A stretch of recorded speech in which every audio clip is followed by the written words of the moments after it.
The DC Extended Universe has had a lot of problems over the last few years, not least of which is the wildly inconsistent quality of the films. For this particular movie, though, it was the lead star that was courting the controversy. Let's talk about The Flash.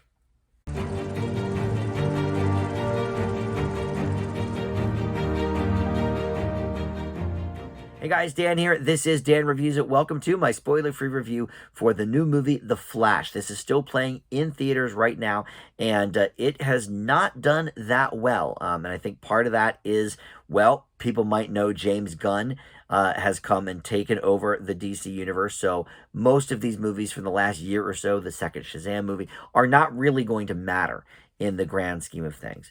And then there's also the controversy by star Ezra Miller. So before we get started on the review, which, by the way, is a positive review, to spoil my grade a little bit, maybe by the end of this, you will decide, hey, sounds pretty good. Maybe I do want to see The Flash after all, because it is pretty much classified at this point as a box office bomb. It is only made about 250 million worldwide, which for a superhero movie is not very good, especially when you consider the price tags of them. But I want to make it clear, my review is based on the movie itself.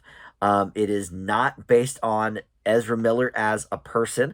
There's been a lot of controversy surrounding them, and I have to say, look, I really try to separate art from the person. If I couldn't, I would never be able to watch a Mel Gibson movie. There's a lot of examples of, people that maybe I can't get behind, but I like the work. So I do want to specify this review is about the movie The Flash, and we will talk about, obviously, Miller's performance in it. But in any event, before we get started even with that, let me welcome you into Dan Reviews It. Thank you for finding this video. We've got a ton of great stuff on the channel for you to check out, movie and TV stuff alike. I try to post a new review just about every day for you, so check that out, and please consider subscribing down below. Would love to have you aboard in that capacity. All right, so let's get to this movie, The Flash. This has sat on the shelf now for a while, and I think part of the reason was DC and Warner Brothers kind of waiting for some of the controversy about Miller to die down. But in the meantime, they shelved an entire movie for Supergirl. So I don't know if that will ever see the light of day. They say it will not. My guess is at some point down the line, we'll probably see, what that movie was supposed to be. But for whatever reason, we're not seeing it now. But partially because of COVID-19 pushing back a lot of the effects houses and stuff, and then the controversy with Miller, we finally got The Flash, and it landed sort of with a thud. But in any event, this movie is about the Barry character, that is The Flash, of course, traveling back in time to prevent his mother's death. And as a result, a bunch of stuff goes haywire in his universe, and a big chunk of this movie is Miller playing both Barry Allen as the time-traveling Barry Allen, and then the younger version of Barry Allen. So a lot of the scenes have both characters, Miller playing, sort of the dual role of the same character in a different timeline. And there's a lot of timeline stuff in this movie, and I don't really want to spoil anything, but if you've seen any of the previews or read any of the press about the movie itself, you may know who some of the people are that show up from different kind of timelines and different iterations of characters and stuff.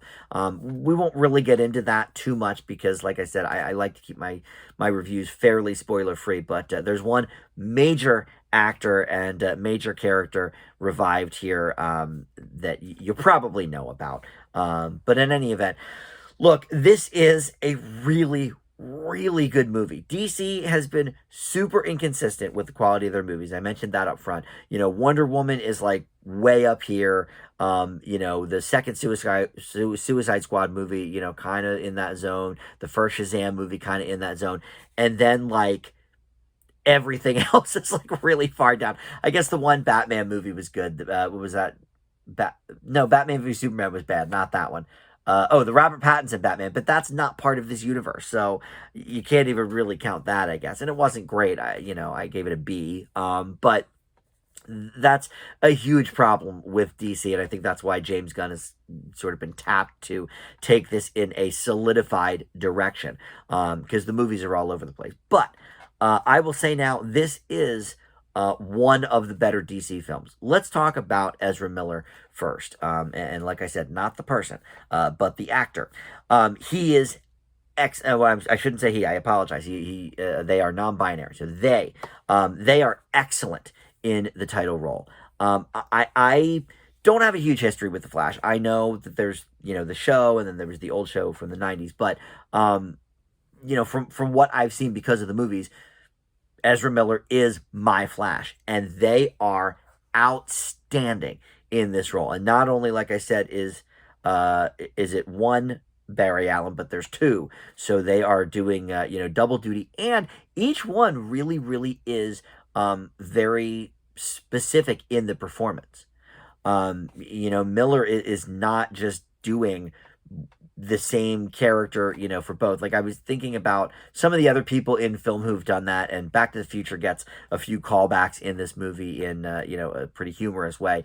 But, Michael J. Fox is still playing Marty McFly when he goes to 1955 and sees that, he's himself as Marty McFly from the 80s and the 50s, whatever. But Miller really does play two distinct characters here. So I really like that.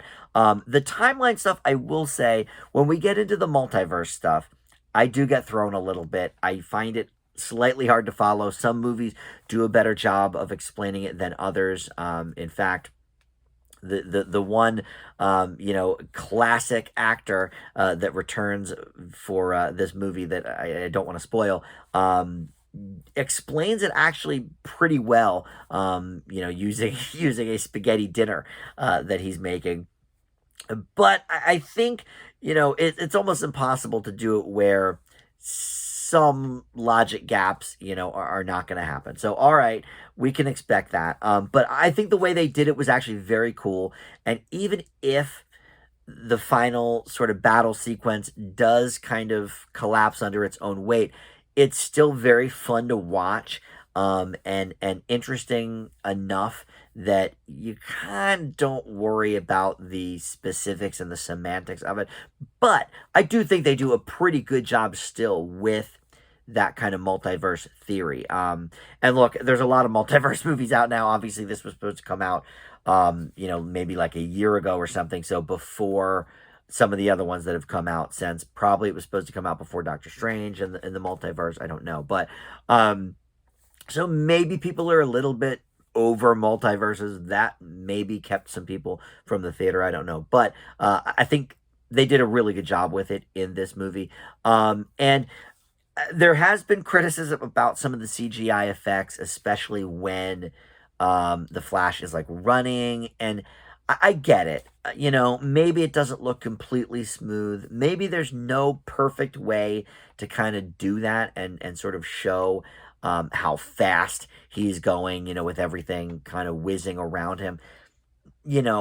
So I thought it was okay looking. That was definitely one of the weaker elements of the movie. But the humor is right on the money. They seem to have taken a tip from some of the MCU films in that regard, because I think DC has tried to do some humor in some of their previous installments, like the first Suicide Squad movie. I can never say that. Definitely had some elements of humor between Harley Quinn and the Will Smith character. Was that Deadshot or something? And that worked okay, but then a lot of the other attempts in that movie fell completely flat. And then you have something like the Peacemaker TV show, where I think which is great, I love it, but there's a lot of humor there, and it might rely on it a little too much for a film. And so here we really get a good balance. I laughed a lot in this movie, but it's also super touching. I definitely teared up, if not full on cried, at least one of the parts of this movie, maybe several, thinking about it. And I think they got that really good too. And the writer of this is before James Gunn sort of signed on here, but this was written by Christina Hodson and directed by Andy Muschietti. And there have been a lot of different people attached to write and or direct this movie for a long time. It's been in the works for a while, which is one of my issues with like the Justice League movie. They just expected us to know already who the Flash is, and I guess we sort of do because of the TV shows. But was this movie maybe originally supposed to be out before Justice League? I don't know. You guys can tell me in the comments if you know more than me. I'm not as well versed in some of the comic book stuff. But anyway, listen, this was a great time at the movies. I really, really liked the multiverse stuff, like I said. And Ezra Miller, for their flaws outside of the acting realm, gives such a great performance here as Barry Allen and as the Flash, and playing the dual role. I had a blast watching this movie. It's easily one of the best of the DC Extended Universe. I leave the Flash with an A-. Check it out while it's still in theaters, folks. All right, thanks for watching. We'll see you next time on Dan Reviews It. Bye.